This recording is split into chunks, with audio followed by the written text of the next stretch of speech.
Olá, tudo bem? Eu sou o professor Jorge Palma, esse é o canal Meditando Direito. Nessa aula eu quero conversar com as senhoras e os senhores a respeito da conduta. Em uma aula anterior, em um vídeo anterior, eu falava às senhoras e os senhores a respeito do conceito de crime, mais especificamente do conceito analítico de crime. O conceito analítico é aquele a que nós chegamos a partir da decomposição estrutural do crime. Nós então dissecamos o crime, desmembramos o crime, desmontamos o crime para investigar, conhecer, analisar cada um dos elementos que estão presentes na estrutura de todas as espécies criminosas.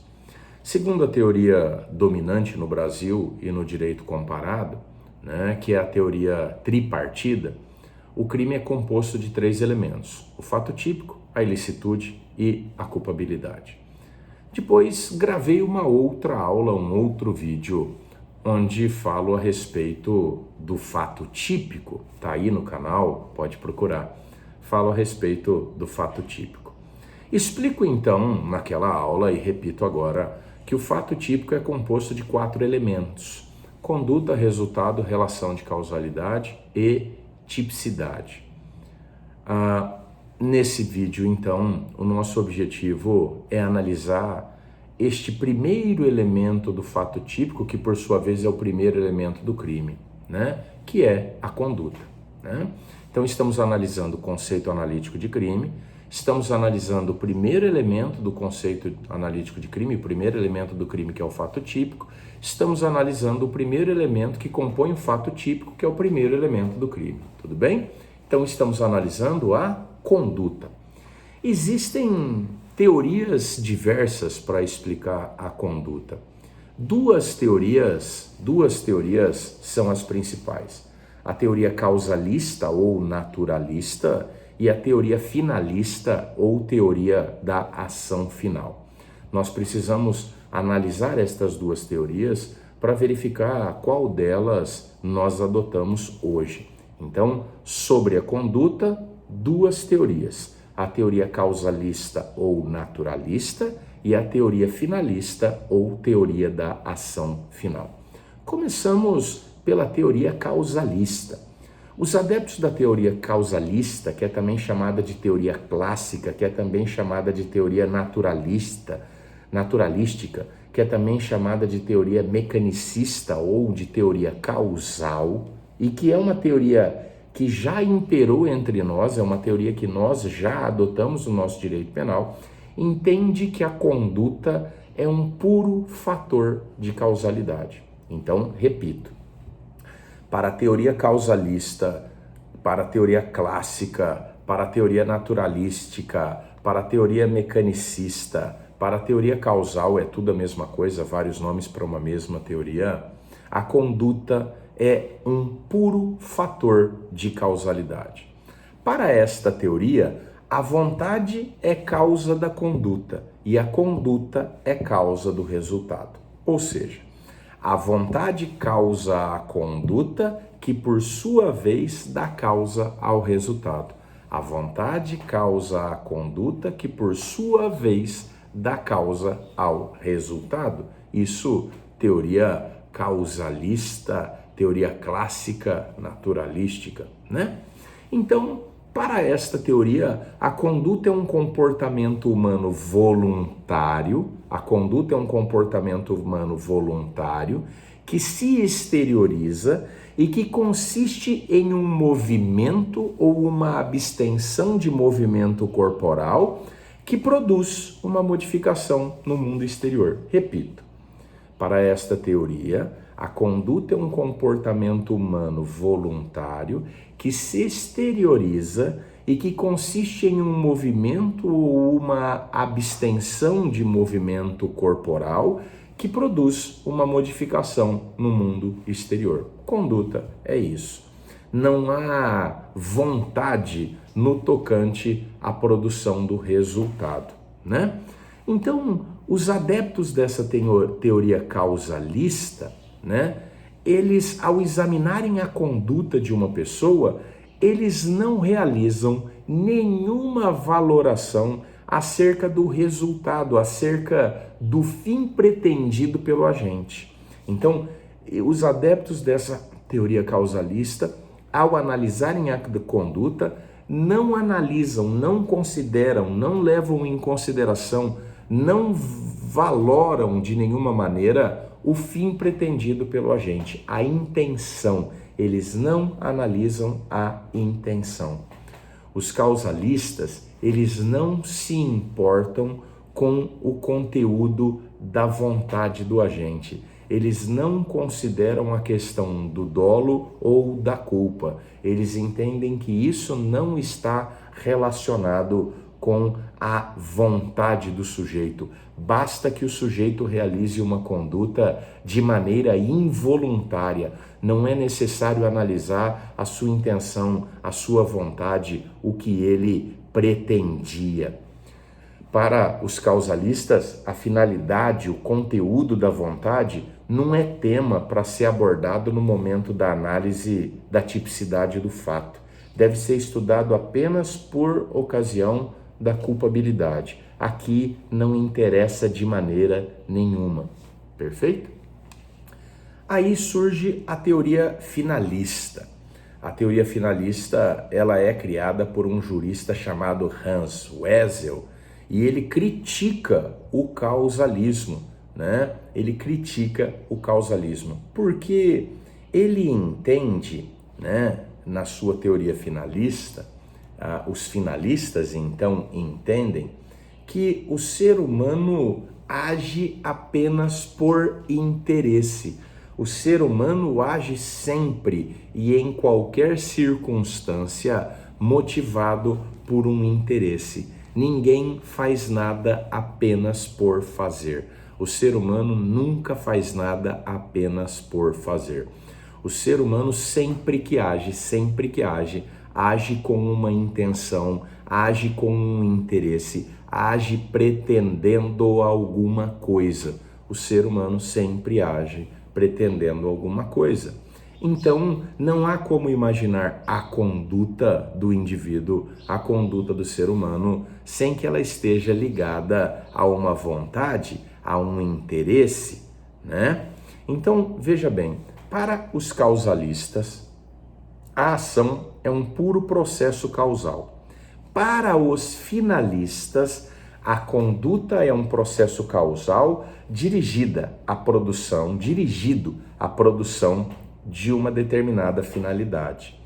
A nota característica do finalismo é a alocação do dolo e da culpa dentro da conduta. Então, para a teoria finalista, quem age com a intenção de produzir algum resultado. Quem age em busca de uma determinada finalidade. Por isso, teoria finalista. O ser humano, quando age para produzir um determinado resultado, age pretendendo atingir uma determinada finalidade, né? Então, veja, para a teoria finalista, só constituem conduta os comportamentos corporais voluntários, externos dos seres humanos, né? Aquilo que a pessoa mantém exclusivamente dentro de si, as atitudes puramente psíquicas, elas não são abrangidas pelo direito penal. Ou seja, se o sujeito deseja mal ao próximo, sonha com a morte do desafeto, reza para que o mal aconteça com seu inimigo, isso não constitui uma conduta de interesse do direito penal. Pode interessar para Deus, para a religião, para o direito canônico, mas não interessa para o direito penal. Então, vamos de novo. Estamos em busca de definir a conduta. Segundo a teoria causalista, a conduta é o comportamento humano voluntário que produz uma modificação no mundo exterior, só. Ninguém analisa intenção, ninguém analisa vontade, isso não interessa. Para a teoria finalista, conduta é o comportamento humano consciente e voluntário dirigido a uma determinada finalidade. Conduta é um comportamento humano consciente e voluntário dirigido a uma determinada finalidade. Essa a teoria adotada pelo direito penal. Nós temos então, considerando que a conduta é um comportamento humano, consciente e voluntário, dirigido a uma determinada finalidade, nós temos então formas diferentes de conduta e veja, não há crime sem conduta, não há crime sem conduta. Só haverá crime se houver uma conduta, perfeito? Sem conduta não há fato típico, sem fato típico não há crime, porque o fato típico é o primeiro elemento do crime, a conduta é o primeiro elemento do fato típico. Se eu não tenho conduta, não tenho fato típico, se eu não tenho fato típico, eu não posso ter crime. Agora, esta conduta é um comportamento humano, a conduta é um comportamento humano. E esta conduta pode ser uma conduta comissiva, uma conduta por ação ou uma conduta omissiva, uma conduta por omissão. A ação é também chamada de comissão ou conduta comissiva. A ação é também chamada de comissão ou conduta comissiva. A conduta por ação, ela reclama uma postura ativa, um fazer alguma coisa. O sujeito faz alguma coisa, ele realiza um movimento corporal dirigido a uma determinada finalidade.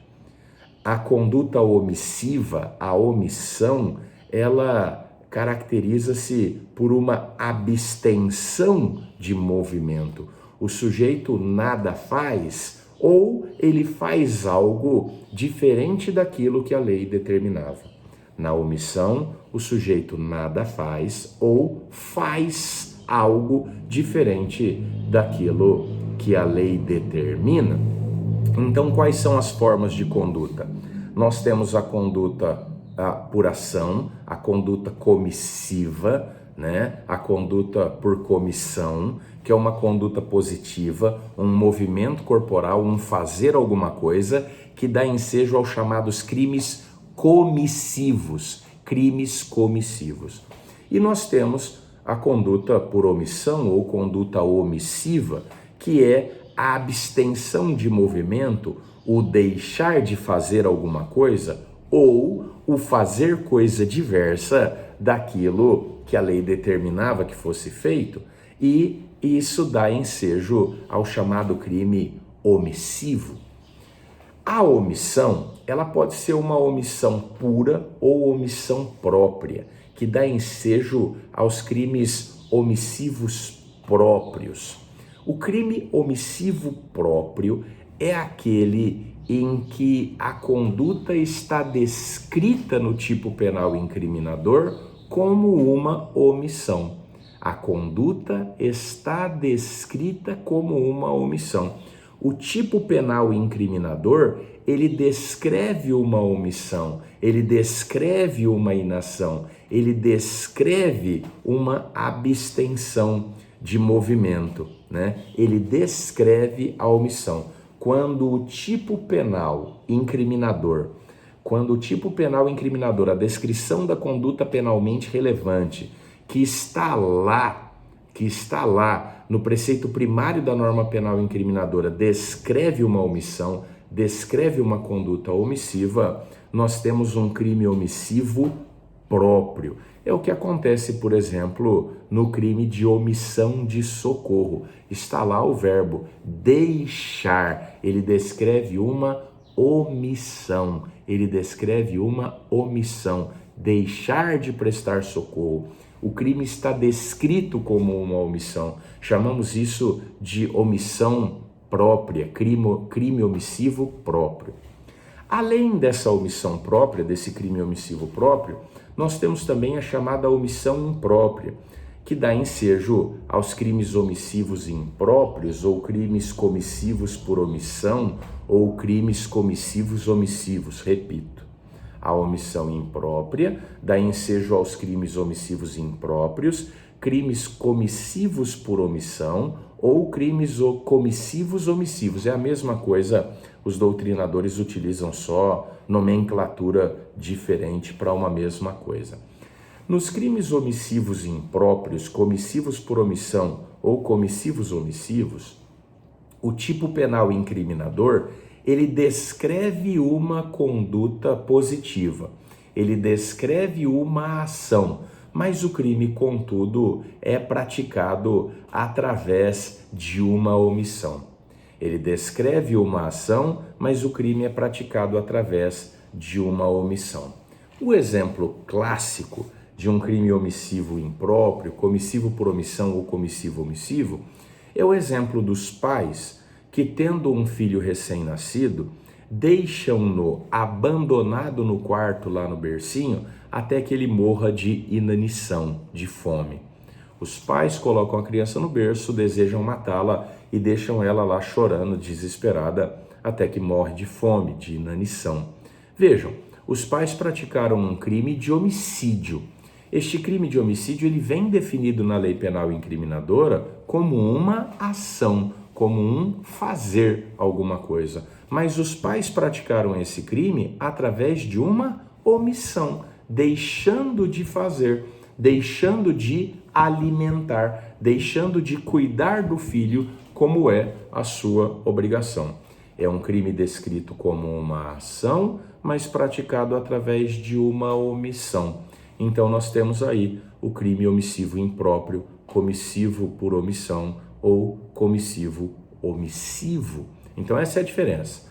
No crime omissivo próprio, o crime já vem descrito no tipo penal como uma omissão.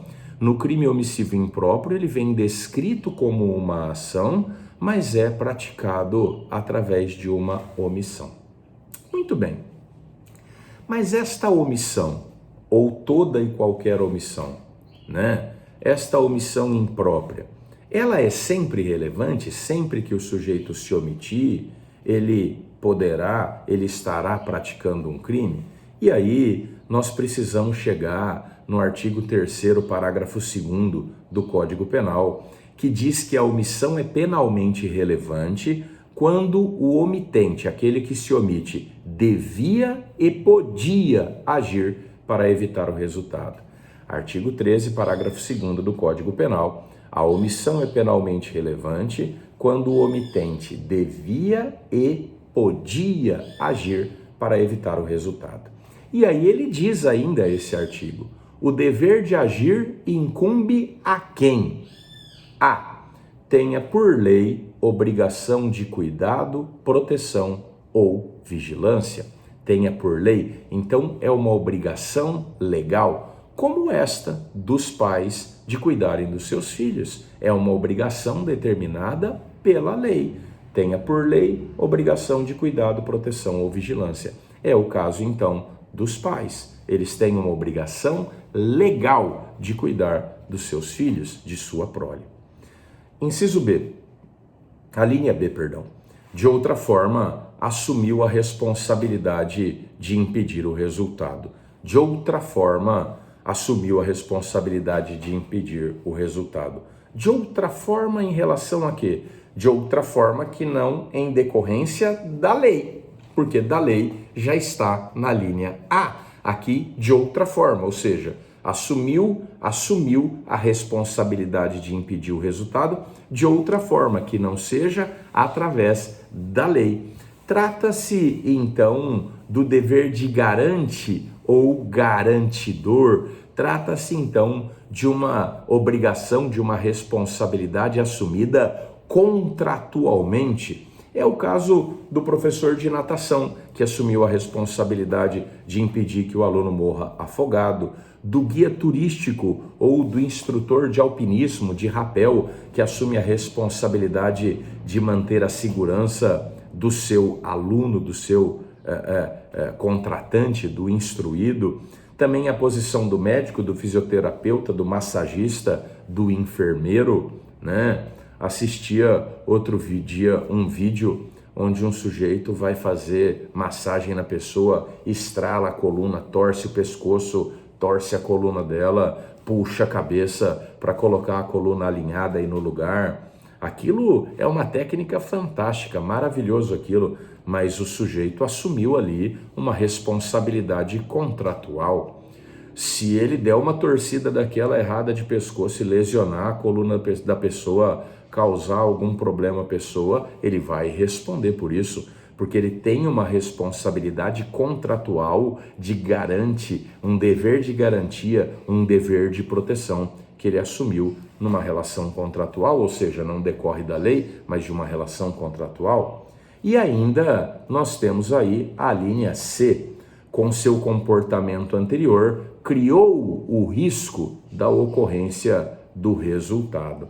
Trata-se daquela situação em que alguém, com a sua conduta, criou um risco e agora, como ele criou o risco, ele é obrigado a impedir a produção do resultado. Imagine alguém que por uma brincadeira empurra alguém na piscina ou lança alguém no mar de um navio, de um barco.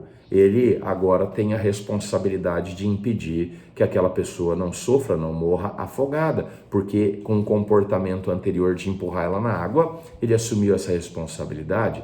Imagine alguém, e aqui no Tocantins, onde moro, isso é muito comum, assim como em outros lugares do Brasil, as pessoas têm uma mania um tanto quanto tola, um tanto quanto idiota, de colocar fogo em lixo, em lote.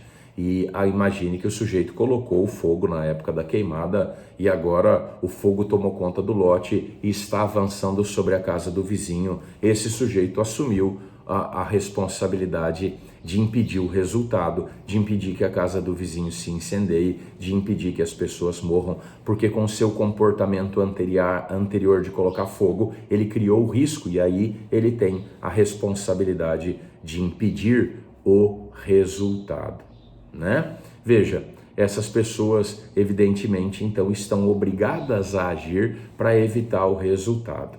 Se elas podendo agir, não agirem, poderão ser responsabilizadas, deverão ser responsabilizadas pela sua conduta. Nós precisamos ainda falar das hipóteses de ausência da conduta.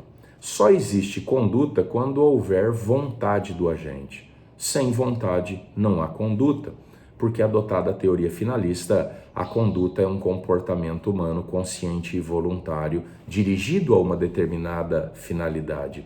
Então, se não houver consciência, se não houver voluntariedade, se não houver vontade do agente, se não houver consciência do agente, excluída estará a conduta. E a experiência da vida mostra que em algumas situações, o ser humano sem vontade se movimenta ou se abstém de movimento, dando causa a alguma lesão a um bem jurídico penalmente protegido. Se o sujeito sem vontade, sem intenção, se movimentou ou absteve de movimento e com isso causou uma lesão a um bem jurídico penalmente protegido, ele não deve responder por isso, porque ele não agiu com vontade, ele não agiu com intenção, estará excluída, estará afastada a sua conduta, porque sem vontade, sem essa intenção, não há conduta. A vontade, então, é elemento primeiro da conduta, deve estar presente. Existem, então, algumas situações que excluem a conduta. Existem situações que excluem a conduta. São elas: a coação física absoluta ou irresistível, vis absoluta, o caso fortuito e a força maior, os atos e movimentos reflexos e os estados de inconsciência, o sonambulismo e a hipnose. Vamos a eles. Primeira hipótese de exclusão da conduta: coação física absoluta ou irresistível. É uma situação em que o indivíduo não tem liberdade de agir. Ele é dominado pela força de outra pessoa. Ele não age movido pela sua vontade, mas porque ele está sendo obrigado como um marionete por conta de alguém que tem força superior à sua e que o domina totalmente. Imagine, por exemplo, que alguém seja dominado por outra pessoa e por mais que resista, ele não consiga evitar.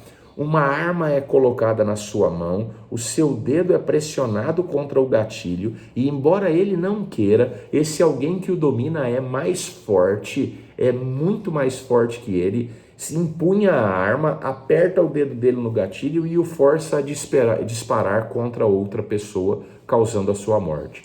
Esse sujeito disparou, mas ele foi dominado absolutamente e de maneira irresistível pela força do seu oponente, que era mais forte. Imagine que alguém seja dominado totalmente, não tenha como reagir, o sujeito que o domina é mais forte, coloca em suas mãos uma faca e o força a esfaquear outro indivíduo. O sujeito lutou contra, ele tentou, mas ele é mais fraco, o outro é mais forte, o dominou. Ele agiu como um marionete, ele não teve vontade, ele não teve intenção, né? Ele foi dominado, coagido fisicamente de maneira absoluta e irresistível. Isso afasta, isto exclui a sua conduta. Não há conduta, não há fato típico, não há fato típico, não há crime, né? Então, a coação física absoluta ou irresistível exclui a conduta. Nós temos ainda a excluir a conduta, o caso fortuito e a força maior, que são acontecimentos imprevisíveis e inevitáveis. Caso fortuito é acontecimento imprevisto e imprevisível produzido pelo homem. Força maior, evento imprevisto e imprevisível decorrente de força da natureza. Então, imagine, por exemplo, que um cuidador de idosos não consiga chegar ao trabalho por conta de uma greve nos meios de transporte, né? Então, por conta de um caso fortuito, ele não conseguiu chegar a tempo de administrar a medicação que o idoso precisava para continuar a viver e ele então faleceu, né? Não houve conduta por conta do caso fortuito. Ou imagine que o cuidador de idosos não consiga chegar a tempo para administrar a medicação que o idoso necessita por conta de um evento de força maior, uma terrível chuva, uma inundação na cidade, ninguém consegue ir para lugar nenhum, por força maior, ele não chega a tempo de administrar a medicação, o idoso falece, ele será responsabilizado? Não, não houve conduta. Temos ainda a excluir a conduta os atos e movimentos reflexos, né? Imagine aquela situação em que o médico coloca a pessoa com a perna cruzada e bate ali com um martelinho para testar o reflexo. Imagine que o sujeito levante a perna violentamente e atinja o rosto do médico, ferindo-o, machucando-o. O sujeito vai ser responsabilizado? Não, não houve conduta, não houve intenção, não houve vontade. Foi um movimento reflexo. Ou até aquela situação do amigo que vai assustar o colega e quando assusta, o sujeito assustado vira violentamente com um soco, com um tapa que atinge a cara do sujeito e o fere, o machuca. Este alguém poderá ser responsabilizado? Não, foi um movimento reflexo, no susto, no desespero, não houve conduta, está excluída a conduta. Tudo bem? Ou ainda a excluir a conduta os estados de inconsciência, que são sonambulismo e a hipnose. Imagina que o sujeito acorda no meio da noite e vai até a geladeira, alguém levanta pensando que é um ladrão, vai atrás dele e ele de repente, naquela situação de sonambulismo, acaba agredindo a pessoa que veio atrás dele. Ele está dormindo, ele não tem consciência, ele não tem vontade, ele não tem intenção. Então está excluída a sua conduta, está excluído, não há fato típico e, portanto, não há crime. Imagine também o sujeito que está embriagado, uma embriaguez involuntária e total, completa, que retira dele completamente a capacidade de compreender o caráter criminoso do fato e determinar-se de acordo com essa convicção. O sujeito, por exemplo, tomou um remédio e esse remédio interagiu com outra medicação que ele estava tomando sem que ele soubesse e produziu uma grave embriaguez. O sujeito está totalmente privado da capacidade de raciocinar e com isso ele acaba lesionando alguém, né? Ele tinha essa intenção? Não. Ele tinha vontade? Não. Ele sabia o que ele estava fazendo? Não. Então, essa embriaguez letárgica completa né, inconsciente, ela retira dele a vontade, o que faz com que não exista fato típico. E se não há fato típico, também não há crime. Tudo bem? Então, estas são as hipóteses de exclusão da conduta. Beleza? Em próximas aulas, nós falaremos sobre os outros elementos do fato típico, que são o resultado, a relação de causalidade e a tipicidade, tá bom? Muito obrigado, bons estudos, beijo no coração, curte aí, divulga por favor, ajuda o canal. Beijão.